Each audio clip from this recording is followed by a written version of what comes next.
สว่างปานดวงอีเกิงรอยยิ้มหวานปานน้ำเพิ่งเดือนห้าหน้าแล้งงามจนหมาเมื่อยย้อนเง้นมองนางฟ้าจำแลงผู้บ่าวหน้าตาแห่งได้รับเกียรติสบตาก็ชื่นใจเหนื่อยจากงานตรากตรำจนเหงื่อไหลย้อยเธอยืนน้ำใสเย็นจอยดื่มดับคลา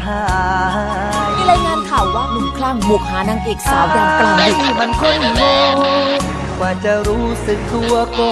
สายลมกลิ่งทุรนทุรายเพราะพิษร้ายอยากฆ่าแมลงสวยอันตรายน่าจะเขียนไว้ที่กลางหน้าผาเหมือนกับฉลากเขียนข้างขวดยา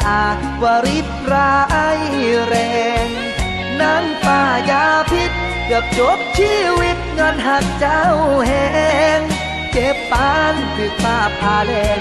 กะโหลกสีแดงไอ้ขอมอบให้หน้าขาวงามพุทธพองพอปานนางฟ้าหัวใจดำปานอีกาเลือดเย็นเหลือลายขอสิได้บอกนับตั้งแต่นาทีนี้ไปอย่าเฮ็ดให้ไผเกือบตายคือกับอายอีกเดินนางฟ้าถ้าจะให้หนังเราดังเนี่ยมันจะต้องสร้างกระแสแต่ถ้าจะให้แรงไม่เห็นผลดีที่สุดต้องขึ้นหน้าเลยด้วยเรื่องชู้สาวแต่มันเนี่ยผู้ชายหน้าโง่สักคนนั่นไงไอ้ผู้ชายหน้าโง่ที่ฉันเลือกให้เธอถ้าเธออยากมีอนาคตที่รุ่งโรจน์แล้วก็เธอจะต้องตัดสินใจตั้งแต่ตอนนี้และวันนี้ด้วยสวยอันตรายน่าจะเขียนไว้ที่กลางหน้าผาเหมือนกับฉลากเขียนข้างขวดยา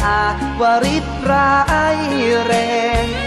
นางป้ายาพิษเกือบจบชีวิตเงินหักเจ้าแหงเจ็บปานถึกป้าพาแดงกะโหลกสีแดงไอ้ขอมอบให้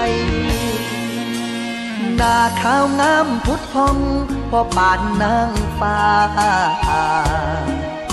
หัวใจดำปานอีกาเลือดเย็นเหลือลายขอสิได้บอกนับตั้งแต่นาทีนี้ไปอย่าเฮ็ดให้ไผเกือบตายคือกับอายอีกเดินนางฟ้าอย่าเฮ็ดให้ไผเกือบตายคือกับอายอีกเดิ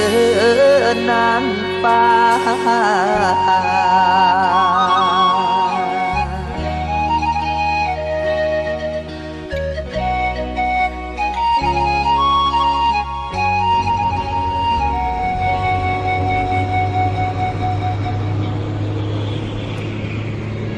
ป้ายาพิษเกือบจบชีวิตเงินหักเจ้าแห